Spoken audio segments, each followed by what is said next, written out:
The next two speakers hardly need introduction. Many of you know Reid McLaughlin and Becky Mason as canoeists, artists, filmmakers who've paddled their ways through Canada, United States, and Europe. So I thought I would add a few highlights of things that maybe you don't know about them, and Reid and Becky have no idea what I'm going to talk about, so this could be fairly entertaining. Reid and Becky are avid hockey players.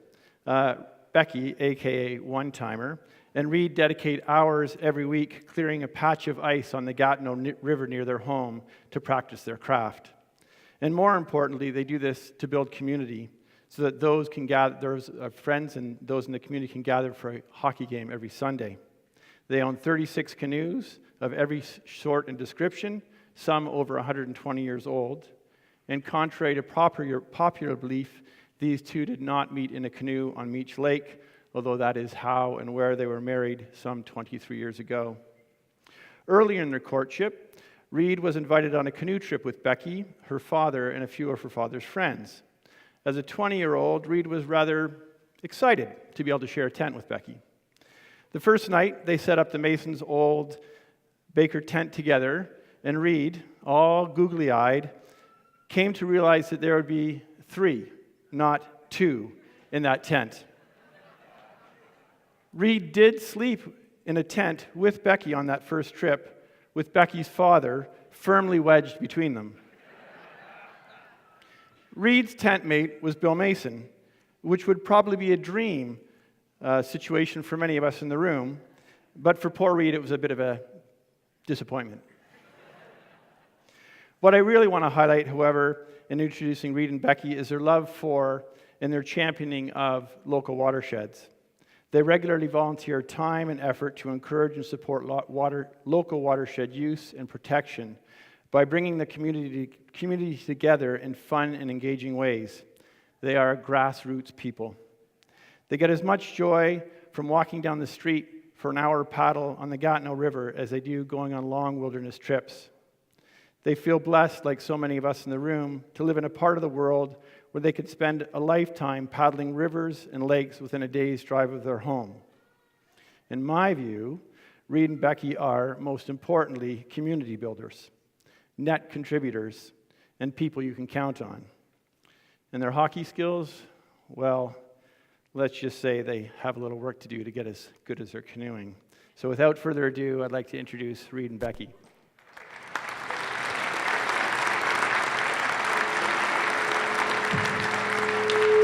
Thank you, Kevin, and thanks, Alex, for all your work keeping the symposium going. It's really great. Yeah. Yes. Woo!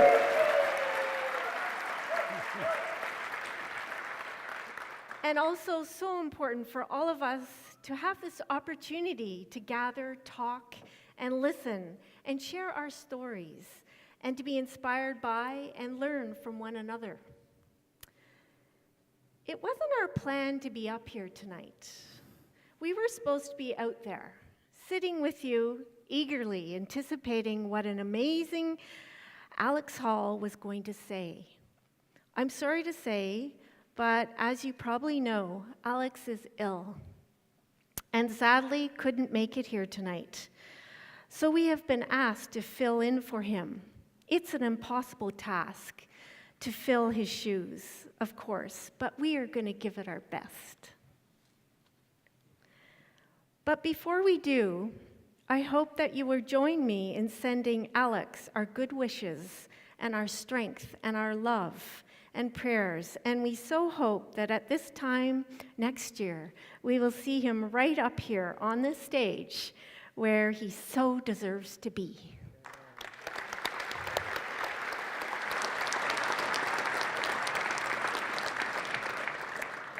Thank you. Take good care, Alex. Today, we want to honor the life and work of Ken Buck, who died last year at just about this time. As many of you know, Ken was cameraman for Dad's canoeing films, but more than that, he and his Sioux wife were also dear family friends who were constantly in and around and part of our family my entire life. My early memories of Ken are of him behind the camera, filming us camping, paddling on the French River, and later as teenager, watching Dad and Ken winding film and editing together late into the night in the tiny studio behind our house. And then, as life sometimes does, things came full circle. It was me paddling the canoe, and Ken as my director of photography, helping me bring my ideas to fruition in my second instructional canoeing video I made a few years ago. But Ken wasn't just the guy behind the camera. Ken and Sue were our closest friends and most ardent supporters in so many ways. It was just last summer that the ever-optimistic Ken agreed to give the talk in Peterborough about his memories of working with my dad on his canoeing films. Ken was such a great ambassador for Dad's work and so supportive of all our family projects, and he never turned down an opportunity to talk about Dad's legacy. Ken and I were to share the stage on that day, but sadly he passed away before the event happened. So the organizer asked Reid and I if I and Reid could put something together on the same theme. Of course, we were honored to do so. And as we went through the old footage and stills and stories, I was engulfed in so many memories and emotions, and I realized that I might be too close to the material, and that maybe Reid would be the best person to take over from Ken and carry his message forward. So I'm really pleased and proud and honored to have Ken give this talk we call Viewfinder, honoring the life and times of Ken Buck. So here's Reid. Thanks, buddy.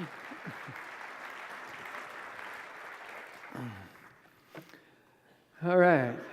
I'm still thinking about adventure and understanding and what Avery had to say, and it's just so inspiring to see young people getting exposed to the history and culture of this craft. And I was looking kind of for threads between that and what Kate was saying about just about expressing yourself through art. And maybe how that could also tie in with what I'm going to tell you about Ken Buck and his work with Bill Mason. So, I'm not really a public speaker, but here we go.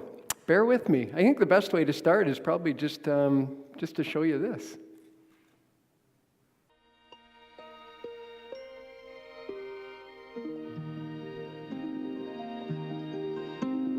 The west wind blows, we'll go where you go and dance with you for a while. Soon, maybe someday, we'll come back and we'll play. We hope on that day you'll smile. Water and sun and sky. No matter how hard we try, we'll never know what you know. As sailing we go, but we can keep on meeting you and hope you help us to make our boat, small in your hand, into a song canoe. Blow, west wind blow, we'll go where you go and dance with you for a while. So maybe someday we'll come back and we'll play. We hope on that day you'll smile. Our boat now has helped us feel the touch of the old wheel. Though far away cities rise, changing you and your skies, but we'll take memories of shining waters, swaying trees, and waking to a power only the soul ever sees. Sing canoe, sing, we'll sing whisper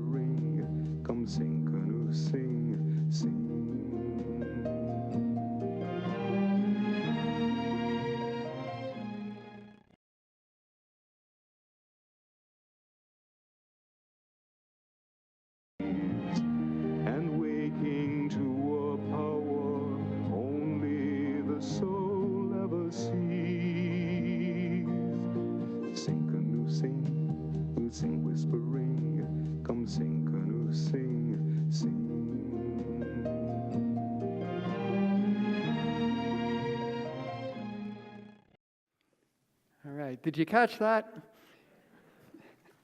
What you just saw there was actually one of Ken Buck's favorite shots from his years of working with Bill Mason as a cameraman on Bill's canoeing films. It was, of course, the closing sequence for Song of the Paddle, and originally it was only supposed to be one shot, maybe 15 or 20 seconds long in the film. They were shooting on Georgian Bay, and they'd lash the canoes together like that, and they put that little parachute up as a sail, and they spent the whole day paddling back and forth in the sun, and set up various angles for different shots, all just for one short clip. But then as the sun set, they got that crazy shot of them going by silhouetted in the glowing sun. But you know, Ken actually liked that very last part with that little sliver of the moon the best. And waking to a power only the soul ever sees. Sing canoe, sing, we'll sing whispering. Come sing canoe, sing, sing.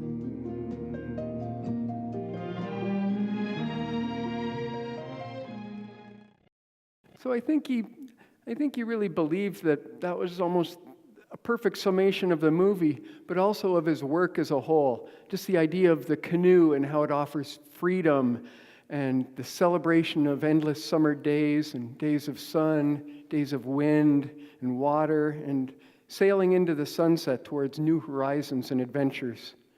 For Ken, it also represented the magic of film.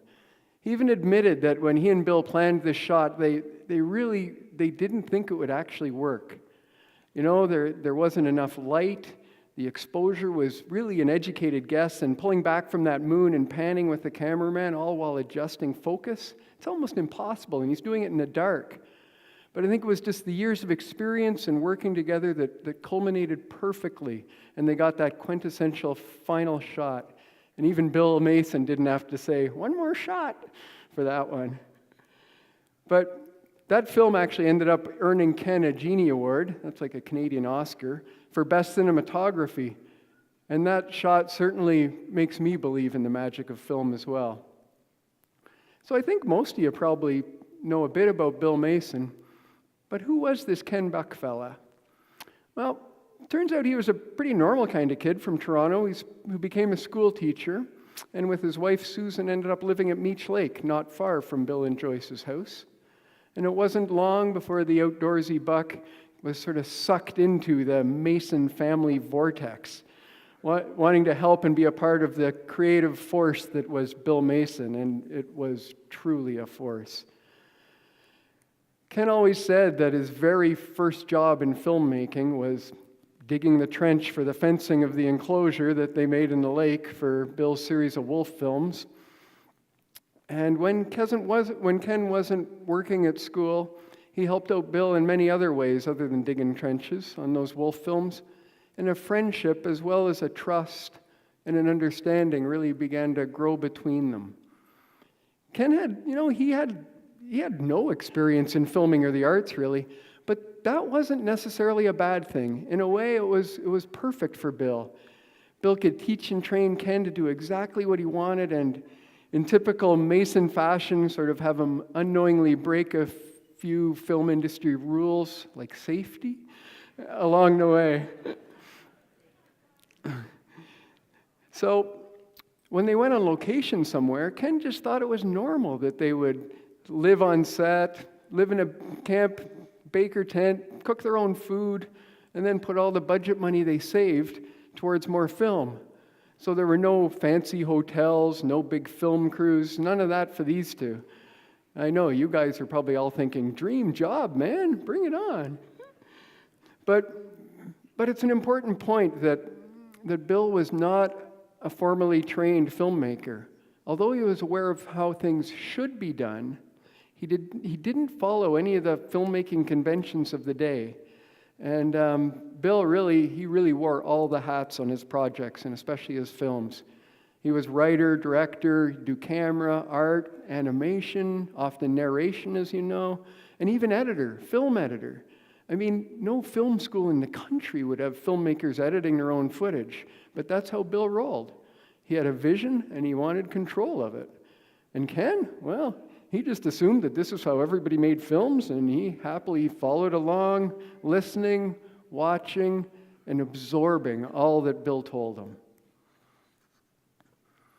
But I think the one constant in filmmaking that even Bill Mason couldn't escape was the time it took to get a project done. It was as early as 1970 that he was pitching the idea of a canoeing film to the NFB. And always impatient and never one to wait for an answer, he decided just to take his family on a canoe trip to the French River and shoot some footage anyway. Then he could make a pilot that he could really do a good pitch to the film board for and strengthen his case. But he knew that he'd need some help on this, so he invited Ken and his wife Sue along for the trip. Strangely enough, Ken had just bought a chestnut pal and a Baker tent. Don't know where he got that idea from. In anticipation of this adventure, and the six of them packed up and headed off to Georgian Bay for a few weeks. And apart from getting windbound and running out of food on the Bustard Islands, that's another story, the trip was perfect, if unusual, family vacation. Joyce and Sue looked after the kids while Bill showed Ken all the ropes and explained the finer points of filmmaking. And the footage from the shoot was great. Ken was excited and was enthralled with the whole experience. And I think at that point, he had unwittingly, but definitely fallen in love with the art and the magic of filmmaking. But it took a few years, and until Bill's project, that was now, as usual, a bigger project and a series of instructional films called Path of the Paddle, got the green light. It required a full-time cameraman, as Bill obviously was going to be the main paddler in the films. Bill's old partner, Blake James, had moved on to other projects, and he needed someone he could trust and who really understood his working methods and vision. The reality was that no NFB cameraman would ever want to spend the summer miles from the nearest town, living in a Baker tent, eating bannock and dried food in the bugs. Not in a million years. But Ken, he was a good possibility. But he and Sue now had 2 small kids, and he had a steady job teaching English. Could he get leave from his job for 2 years? Would the NFB accept a neophyte onto their staff? He applied to his school for leave, but he didn't hear back for months and months. And Bill sent requests to the film board in typical glacial speed. Crickets, nothing but crickets. Crunch time was coming. Finally, using his 2 Academy Award nominations as leverage, Bill convinced the NFB to take Ken on. But with no word from the school board yet, Ken just decided to take a huge leap. He followed his heart, and with Sue's blessing, he submitted his resignation and became a freelance cameraman for the National Film Board of Canada. And there it was. Ken Buck had taken Bill Mason's romantic idea of the canoe symbolizing freedom, and he'd made it real. And what a great decision it was.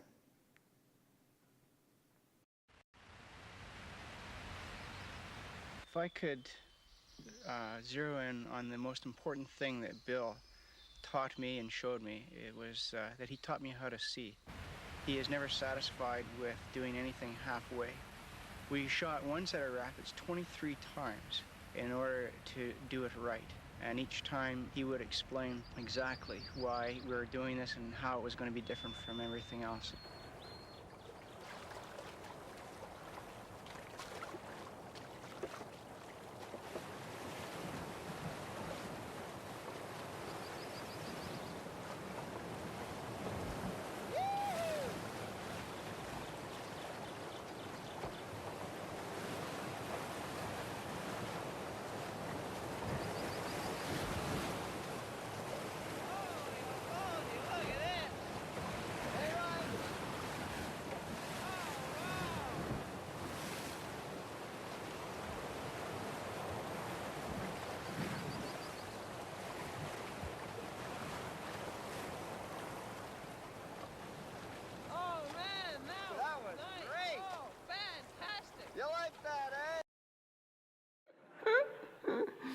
That's great. So, You can probably see how Ken was drawn to film. Obviously, Bill's infectious enthusiasm and endless ideas were forces to be reckoned with, but I believe it was the magic of film that really bit him. Looking out at you guys, I have to think that many of you probably remember those old days of film. I sure do. Long before digital and before video was ubiquitous, we all watched films. I think I got time to tell you a little personal story about the magic of film. It's 1973. Mrs. Waters' grade 3 class, Robert Hopkins Public School in the East End of Ottawa. It's a brand new school. And a wonderful little 70s experiment called Open Concept. Not just the building is open concept, but the whole idea of education has been turned on its head and opened up. So on this day, someone decides to show a movie. Somehow word travels, classes are gathered, the lights go out, and there I am, seated on the floor listening to that clickety-clack, a 16 millimeter film being fed into a projector. And I join in, counting down the numbers as they appear. 6, 5, 4, 3. Then that NFB logo appears on the screen. And then, pure magic. Paddle to the Sea. Quite possibly the first film I ever saw projected. So, sitting on my left is my friend Sohail. He's a Pakistani Canadian who's discovering the amazing size and breadth of this country, as we all are. National icons like trees and rocks and lakes and rivers, wilderness and unlimited resources, they're all being imprinted into our little brains. And on my right is Tom. In his torn jeans and his long hair, he pretends not to be impressed by anything. He's too cool for that. He makes smart aleck remarks all the way through. And at the end, he yells loudest for the film to be played backwards as it is rewound. But he also laughs the hardest as we watch Paddle jump up Niagara Falls and tumble in toboggan his way up that snowy hill to his little perch at the top. And I'd like to think that Tom may have felt the power and the magic of film on that day. After all, Thomas Maypother III, as he preferred to be called, moved to California as a teenager to work in the movies. He changed his last name to Cruise, and well, these days it seems that Tom Cruise is making his own film magic in Hollywood. True story. So, the magic of film. My point is that film can affect people in many and unexpected ways. And what about that fat, greasy-haired blonde kid sitting in between Sohail and Tom on that day? That's me. He's not thriving under open concept education. He could really use some structure and a lot less distraction and noise in his environment. Working in groups, cooperative learning, problem solving through talking, definitely not his thing. But a story about a little canoe going on an epic voyage all by himself, the freedom, the solitude, the adventure, these are things that this confused kid can latch onto, and he does. And more than this, he will also embrace and tightly hold on to the ideas of imagination, of storytelling, and of creativity. And it is these precious gifts that he will carry and treasure and nurture and share for the rest of his life. All thanks to a little film that he saw in grade 3 about a carved canoe that goes on an adventure. So you see, for me at least, that's the magic of film. You never know how it will affect someone and how long they may carry their memories of it.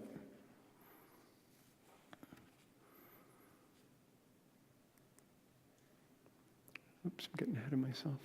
But beyond the magic, and if we go behind the camera, the technical aspects of filming in the wilderness in the 70s were challenging, to say the least. I mean, forget about the incessant bugs and the capricious clouds blocking the sun or the wind messing with the sound. That's normal. They still deal with that stuff now, right? It's all a part of filming. But back then, they had real film. So a normal 100-foot load of film in the little 16mm Beaulieu camera would last about 3 minutes. That's all you had. And when budget allowed, they would also buy 200-foot magazines that looked like these Mickey Mouse ears on on the bolia there, and that would last an amazing, at least to Bill and Ken, an amazing 6 minutes. But you had to keep track every time, every shot, and use every little bit of film to save money. And when you had to change film, which was pretty often, you had to go under a black bag, a little black changing bag, as the film had to be carefully protected from the light and probably from the bugs too. And every frame was precious and hard-earned. So for every shot, they'd take light readings and adjust the exposure, shoot the sequences, and when finally you get back to civilization, you send off your film to be developed, and you wait like 3 or 4 weeks to get it back to see if you even got the shot or not. It wasn't easy. And they had some crazy moments out there. Ken remembers a camera jamming on Lake Superior, and instead of going ashore to fix it, he went under that black bag in the middle of the lake. The problem was much more complex than anticipated. And by the time he got it sorted out and resurfaced about 20 minutes later, he found that he was actually really seasick. And they had to get him out of camp and back to civilization pretty quickly. Civilization being Wawa. So they took him there to recover for a couple of days. That was the idea. He said the bonus to this event was that they got to see the newly released movie Jaws. I don't see that as a bonus, but I don't see how it could help his recovery or even really be much of a comfort going back and filming in the deep water of Lake Superior after that. So I don't know if there are any of you out there who are camera aficionados, but if so, you may be turning your nose up at this old bolia. But it was a really utilitarian, light, tough, and really practical. Although noisy, so you couldn't shoot sound with it. But it was a great little camera. And yeah, that's a budding Becky Mason filmmaker there, learning the ropes too. But Bill and Ken also used an Aeroflex and an Eclair. Both were larger and heavier and could take 400-foot loads of film, which seemed endless to them, I think. And they were really quiet as well. Ken loved his equipment. He loved talking about it and was so proud of it. He was also really proud, if not a little amazed, I think, that with all the crazy stuff they did, they never lost a camera, they never lost a lens, not even a battery. And they didn't even dump while they were carrying all the gear. But I remember Ken telling me there was one particularly windy day on Georgian Bay when he and Sue were transporting film gear. And it was a little sketchy. And as he was battling the waves, he did the math. And he figured they had about $120,000 worth of film gear in that boat. There's incentive not to tip, I guess. And it was a lot of gear. Remember that Ken and Bill had to schlep all this stuff over portages, through swamps and bugs, and to keep it all dry at the same time. It was really hard work, and then shoot over and over, and yeah, it might not seem like such a dream job now, huh? And of course, they did go to great lengths to get their shots. Bill was such a perfectionist. He was so patient. He spent hours perched on the cliffs of Old Woman Bay shooting the Path of the Paddle flat water footage. And with their shoestring budget and DIY ethic, they invented some great contraptions for getting Bill's vision on film. The NFB had never seen anything like this homemade tripod on the PAL. And Bill would paddle over to the edge of the cliff, and Ken would have to go underneath that black bag to change the magazine while Bill's bobbing up and down on those Lake Superior swells. It was amazing what they did. And of course, for the whitewater shots, you heard Ken say that there was a day when Bill and Paul ran a rapid on the Petawawa 23 times until Bill decided they had a good take. When Ken told me that story, I kind of wondered if it was the first take they actually used. And of course, the swimming scenes were always unpredictable and challenging to shoot. You know, they'd build the floating platforms with a camera on it that Bill would swim with, or camera mounts on canoes. And if you ever need proof that Bill Mason was a man ahead of his time, well, would you look at that? It's the first GoPro helmet cam. So the idea here is to get that sort of point of view shot swimming through rapids. So you get your helmet for safety, and you bolt a waterproof camera on one side, and there's a little tilt. So you take your lump of lead and bolt it on the other side, and you're good to go. What could possibly go wrong here? So the first time they used it, Ken paddled Bill out to the top of the rapids and got the camera started, and Bill slipped over the gunnel and promptly sank and was swept downstream. Even with his life jacket, he didn't have enough buoyancy, and Bill and the helmet cam would only occasionally pop up in the rapids as Ken frantically tried to chase after him in the canoe. And the footage of that first attempt, Ken said, was mostly blackness with a few bubbles. But he said on the next try, they used 2 life jackets with better and safer results. And then, of course, they would dry out, and Bill would say, "Just one more shot," and they'd go do it again. And sometimes the swimming scenes were just a little too realistic. How many of you here have seen Water Walker? Yeah, a good many of you. You know what I'm talking about then.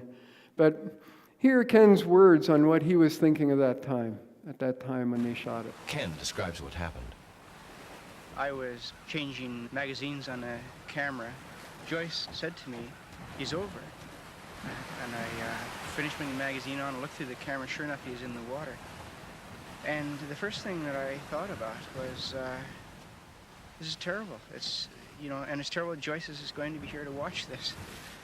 But I started the camera thinking that it was very important to film this, whether he survived and whether he didn't survive. It's important to have it on record. So I set up the camera and locked it and left it running, and then ran down to the shoreline just out of frame to try to help him if I could. The waves, by luck, washed Bill towards just this tiny little bay. If he went 20 meters one way, 20 meters the other way, he would have been up against a rock face.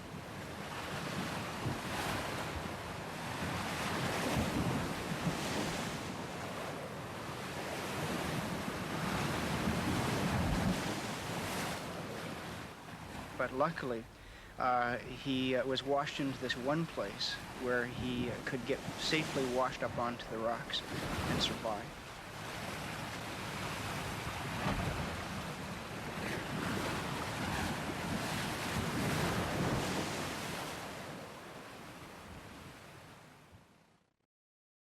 Yeesh, that still gives me shivers. I was fortunate enough to paddle with Ken on some of their locations where they shot. I took this picture of Ken when we were windbound after descending the Dog River to Lake Superior. I love this shot as it shows Ken in his element and captures the mood of the lake so perfectly on that day. On another trip, maybe over 20 years ago, we were with Ken. We were about halfway down the Upper Petawawa when Ken hurt his arm. He managed to finish the trip. It wasn't easy. And when we got out, he discovered that it was broken. And subsequently, he was told that he was diagnosed with the multiple myeloma that he would battle until last February. His dogged determination to beat the 5-year life expectancy he was given by 18 years was driven by his love for his family and his desire to be with and rejoice in his kids and grandkids as they grew. And even when he was ill, he would still ski and bike and paddle or skate or hike in his beautiful Gatineau Hills, taking pictures as he went. Sometimes when we were with him, or even when we were out on trips with him, he would point out exact spots where he and Bill had set up to film. He would recall the light and the temperature, the time of day, and the mood they were trying to capture in that spot. It was amazing that he remembered it all so well, and it was so fascinating to hear. In fact, he turned these memories of his friend into a book about Bill and his creative drive. It's a beautiful tribute, a really beautiful tribute that we treasure, and an interesting look behind the scenes of Bill's artistic and Bill's creative powers. We actually had planned to, we got in contact, when we found out we'd be speaking here, we contacted the publisher to get a bunch of books here to sell. It turns out they had none left, sadly. But Becky rummaged around in our basement and found 4 copies that are up here, possibly the last 4 copies around, I'm not sure. But we have them up here at the table if anyone wants to pick one up. It really is a beautiful tribute to Bill's creative legacy. But reading that book and reading Ken's insights into Bill always makes me realize what a great team they were. Really, such a great team, and it makes it even more sad that both he and Bill are gone. But their legacy remains. When the two of them first paired up, it was to make instructional movies on how to canoe. But that's not what happened. Those films weren't about technique or about going somewhere. They were all about a particular aesthetic, a kind of ethical or moral approach to life, about having an attitude towards a natural world that was gentle and caring and not rushed. Ken's slow, fluid plans and his lingering close-ups, they reinforced this ethic and painted a beautiful portrait of how one could travel and live comfortably, compassionately, and responsibly on the land. And when he died, just about this time last year, I thought to myself, well, Ken, one thing is for sure. Whatever journey you are going on now, you can be sure that Bill Mason is eagerly awaiting you. And he's got scripts and storyboards and a shot list a mile long for you to start working on him with. Travel gently, my friend. Sorry.